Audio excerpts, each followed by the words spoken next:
Hey, I'm John Cannell, and today on Preppy Kitchen we're making some chewy, delicious banana oatmeal chocolate chip cookies.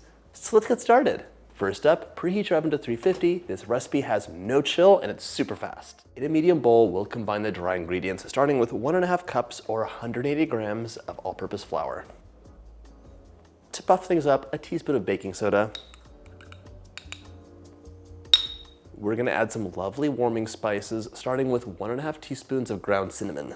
You could add your favorite warming spices and make this recipe your own. Cardamom, pumpkin pie spice, allspice, ginger, even a little dash of mace. Today, I'm gonna stick with ground cinnamon and a 1/4 teaspoon of nutmeg, freshly ground. And for some contrast, 1/2 teaspoon of salt. Set your scale aside and grab a whisk and give this a good mix. By the way, if you like my recipes, hit that subscribe button. There's 2 new recipes every single week. This smells delicious already.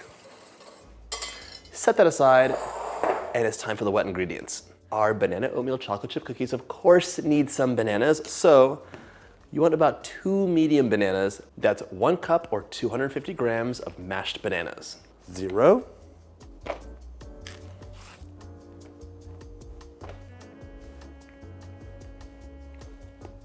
Perfect. Give these a good mash, and of course your bananas should be nice and ripe. If they're not nice and ripe, just pop them onto a baking sheet before peeling. Give them 5 to 10 minutes until they blacken. Then allow them to cool and mash away. They'll be the consistency of pudding, but perfect for baking. Banana mashed up, let's cream our butter and add the sugar in. Into the bowl of my stand mixer, we're adding 1/2 cup or 113 grams of room temperature butter. And of course, your butter should be room temperature in the baking world, not where you live, because it might be too cold or too hot. Room temperature butter is fairly soft, but not melty. Pop that in, pop your paddle attachment on, and we're gonna mix this up on medium until it's nice and creamy. It'll be less than a minute.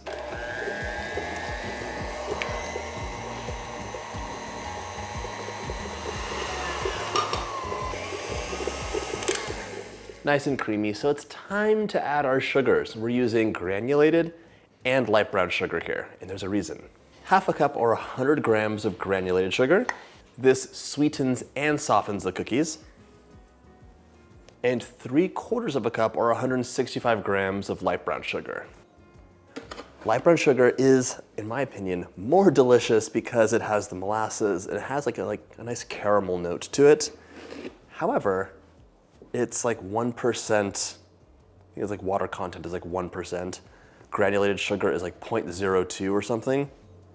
That percentage point makes a difference.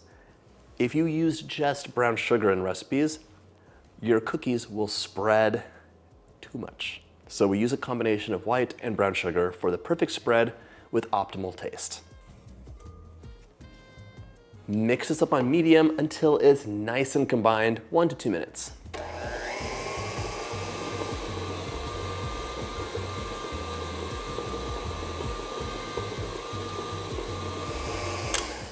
This is a nice, beautiful, delicious, buttery paste. So let's add 1 whole egg in, large please. No shells. And 2 teaspoons of vanilla. Back to medium, beat it until it's nice and fluffy. It's about 2 minutes.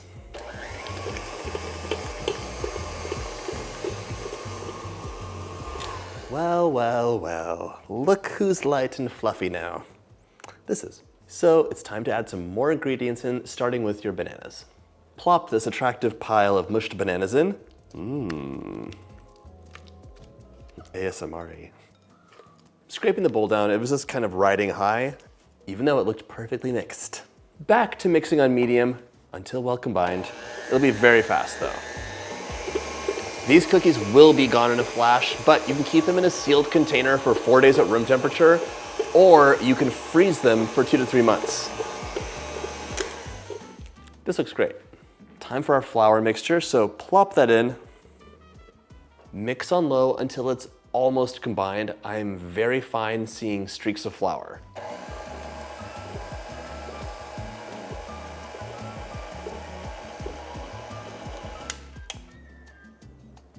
So far, we have like a beautiful banana bread, basically.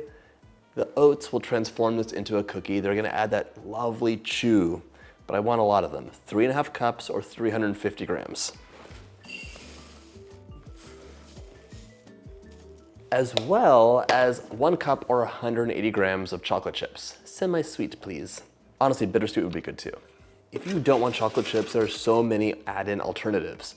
Instead, you could use dried cranberries, toasted nuts, shredded coconut, the list goes on. Add your favorite things in here and make these cookies your own.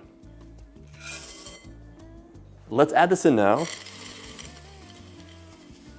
I'm gonna run the mixer for like 10 seconds or less on low,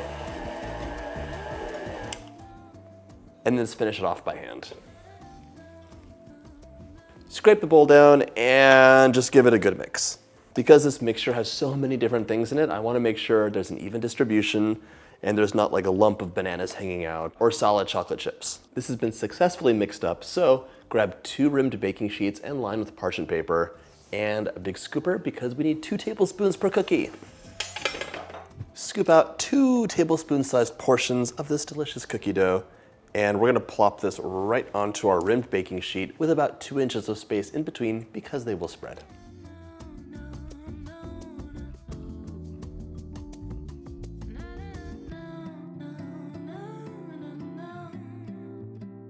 This recipe makes over 2 dozen cookies. If you feel like that's too many for you right now, scoop these out, put this into your freezer, freeze them until solid, and transfer to a freezer bag. Then you can bake from frozen.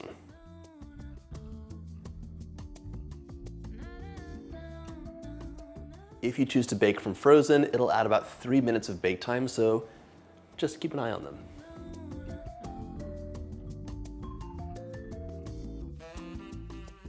I think these look nice and rustic as is, but wouldn't they look better with a few chocolate chips and maybe some flaked sea salt on top? Let's do that. So top each cookie with a few chocolate chips, if desired. By the by, we used rolled oats for this, not quick oats, not steel cut oats. You want those big, chewy oats. They really give you the texture that's proper for this cookie. Otherwise, this would be like kind of mushy and not great. Very polarizing, but I am gonna add a sprinkle of flaked sea salt on top of these cookies. Do it if you like salt, don't do it if you don't. Use your favorite brand. I like to use Malden just because it doesn't burn. Some of the salts can blacken as you bake them. My cookies are ready to go into the oven. You have a choice here. If you have a double oven, you could run both of them and set it and forget it. If you're baking this in one larger oven, you're gonna swap these after 6 minutes. So 350, 6 minutes, swap, and bake an additional 6 to 8 minutes. And both the edge and the center will look dry. In you go.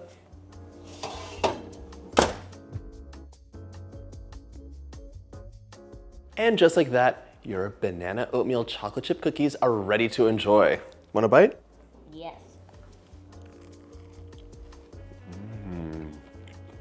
Lucky, what do you think of the cookies? I think they were really good. Well, high praise indeed. Chewy, gooey, chocolatey, packed with flavor, and I love the texture of those oats. I hope you get a chance to make this delicious recipe, and if you like my videos, hit that subscribe button and check out my oatmeal playlist. Bye, thanks for watching.